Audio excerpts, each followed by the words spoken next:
Have you ever felt? Are you listening? Damn. In this episode, the price of Bitcoin, what to expect next, some bullish momentum and positive sentiment in the market. Also, the airdrop by Stellar, the biggest one in the history, news from Dash, and also some general things about the cryptocurrencies to discuss. And a lot of altcoins are in the bullish area. Turn up. Let's go. As we were expecting, the price of Bitcoin went up quite a lot from the previous low of 6,200.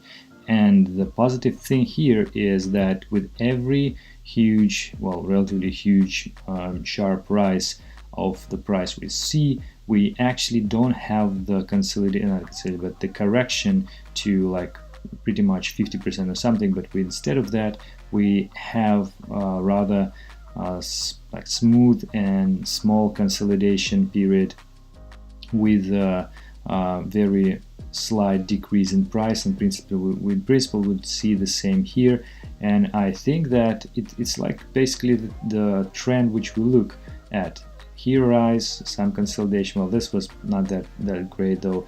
Rise, consolidation, and somewhere in a couple of days we'll probably see the new rise, I hope, because again the market, people in the market are very positive, and you see the shorts are very low, so it's a very bullish indicator. For the longs are actually also very high, well, not very high, but at least they are rising quite a lot. So the thing is that the momentum is higher than it was before, and even the volume is started picking up.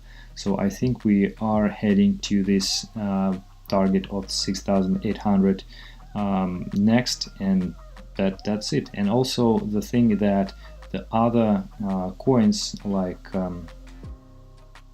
Ethereum, like Bitcoin Cash, like EOS, like XRP, they are all in the very positive, in the green area, and they are about to help Bitcoin to go even higher, because it's like a supportive market for the whole space. So people see the general positive sentiment, they buy more, and this is like a positive bias. Finally, also we need to look at this big meme triangle. Once again, you see it is approaching to the major line of resistance, from which was from February basically, and now we are about to test it, and a lot of people are looking at that, how it will react with that. So maybe we will actually break it and we'll hold above that. It will be a very nice signal. Also, a lot of people are bullish in the crypto area, like this guy, the Patrick Byrne, Overstock CEO. He was saying that there's a crypto revolution and so on. So we're about to expect more and more people turning more bullish on the crypto. And this is the news from Stellar. It's the biggest airdrop which they about to release, and it is $125 million worth of Stellar. Basically, you don't need to have anything in Stellar, but just claim your interest, and then they will send you an instruction. You need to have a blockchain wallet, which had actually just a few, maybe three cryptocurrencies before, and now they are adding Stellar, and this is the positive news for Stellar in general.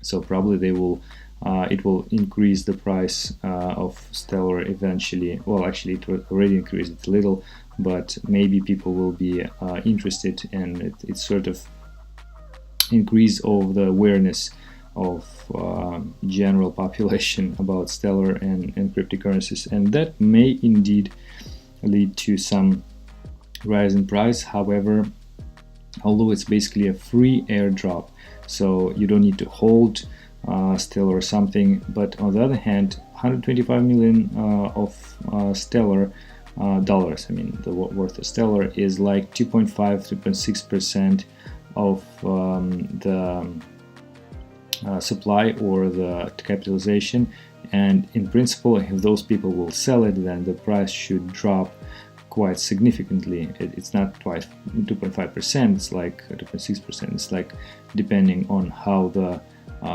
market or how the order books will look like at this moment. So maybe it will be like 10% or something, and people will just get their $50 or whatever it is, $25, which they had for free. So after the airdrop, it may be not a good situation for the price. However, on the other hand, it may be balanced with the interest and the news about the wallet, etc., volatility from the wallet.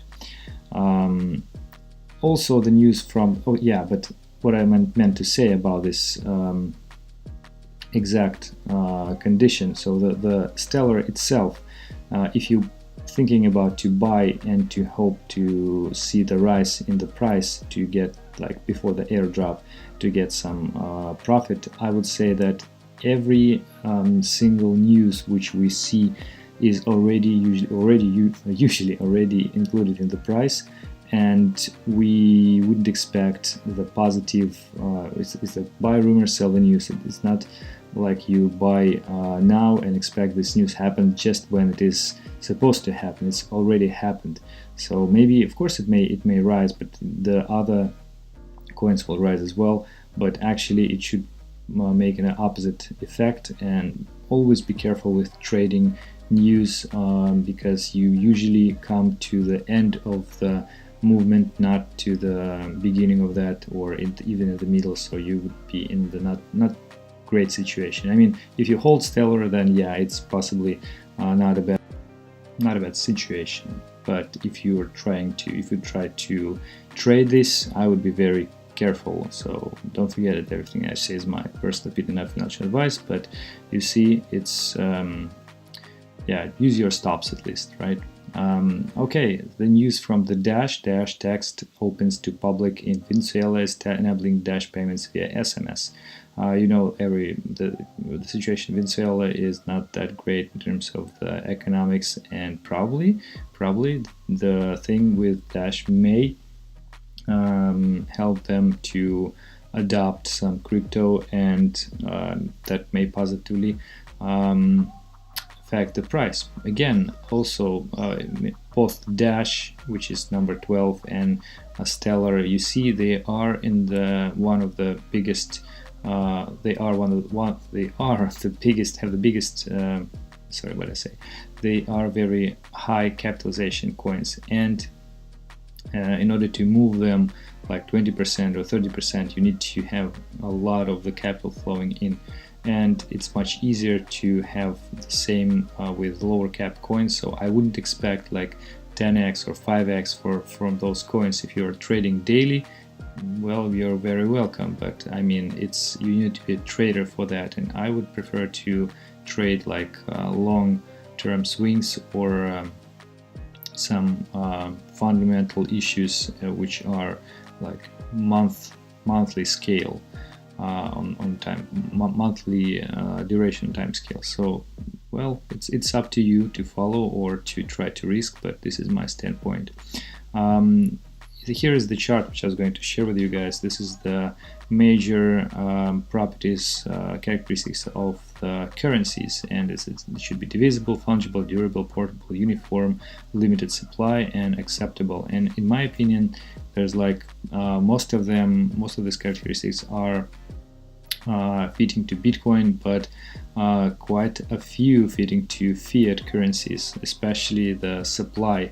Only one is good, it's quite acceptable, but the rest, well, it's not that portable, it's not that durable actually. Fungibility, well, you can, it's a double-edged sword, but divisibility to some extent, and yeah, so the especially limited supply is just awful for fiat, so you can print as much as you want. And a lot of the altcoins, this is the chart of Cardano, as I already mentioned, a lot of the huge cap altcoins are going up, and probably they will follow this trend. You see, it's very nice and smooth rise, but with Bitcoin. So as soon as Bitcoin will rise to a certain high point, and will again, it depends whether it will bounce off of this level or it will go higher. If it will go higher, we would see even bigger rise of all those altcoins. If it will go in a sudden drop from that point, then all the altcoins will overreact to that. So be very careful and look at this pivotal point or this inflection point for the Bitcoin to basically expect to predict what would happen with your favorite alts. So that is all the news for today, guys. If you like the content, don't forget to leave your like and a comment in the comment section and subscribe to the channel. I would hope to see you tomorrow with a new update. Goodbye.